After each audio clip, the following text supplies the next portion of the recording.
The तारा। संतोषी माता की कथा। एक समय की बात है, एक बुढ़िया के 7 बेटे थे। उनमें से 6 बेटे कमाने वाले थे और एक निकम्मा था।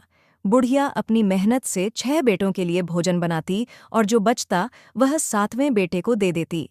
एक दिन 7वां बेटा, जो भोला भाला था, अपनी पत्नी से कहने लगा, माँ, मुझसे कितना प्रेम करती हैं। उसकी पत्नी ने कहा, तुम्हें जो जूठन मिलती है वही प्रेम है। 7वां बेटा इसे सच मानने के लिए तैयार नहीं हुआ। उसने एक दिन यह देखने की ठानी कि माँ क्या करती हैं। त्योहार के दिन जब माँ ने भाइयों के लिए स्वादिष्ट भोजन बनाया, वह चुपके से छुपकर देखने लगा। भाइयों ने खा पी कर बचा हुआ भोजन छोड़ दिया। माँ ने उसे इकट्ठा कर 7वें बेटे को खाने के लिए बुलाया। यह देखकर वह नाराज हो गया और अपनी पत्नी को सारी बात बताई। पत्नी ने कहा, अब हमें अपना अलग इंतजाम करना चाहिए। वहां उसने एक साहूकार के पास नौकरी कर ली। वह मेहनत से काम करता था और जल्दी ही साहूकार का विश्वासपात्र बन गया।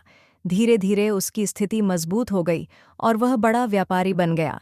डरा डरा बहू का संतोषी माता का व्रत। इधर घर में बहू को सास ससुर से काफी कष्ट सहना पड़ रहा था। एक दिन उसने संतोषी माता के व्रत के बारे में सुना। उसे बताया गया कि इस व्रत से दुख दरिद्रता का नाश होता है और परिवार में सुख समृद्धि आती है। बहू ने यह व्रत करने का निश्चय किया। हर शुक्रवार को वह उपवास रखकर कथा सुनती और संतोषी माता की पूजा करती। माता की कृपा। कुछ समय बाद बहू का पति घर लौटा। वह धन धान्य से संपन्न होकर आया, लेकिन जेठानी और अन्य लोग बहू की खुशी से जलने लगे। व्रत के उपवास के दिन जब बहू ने अपने पति के लिए उद्यापन का आयोजन किया, तो जेठानी ने लड़कों को खटाई मांगने के लिए सिखा दिया। क्षमा लड़कों के खटाई मांगने पर बहू का व्रत खंडित हो गया। माता नाराज हो गईं और बहू के पति को राजा के दूत पकड़कर ले गए। यह देखकर बहू माता के मंदिर गई और क्षमा मांगते हुए रो पड़ी।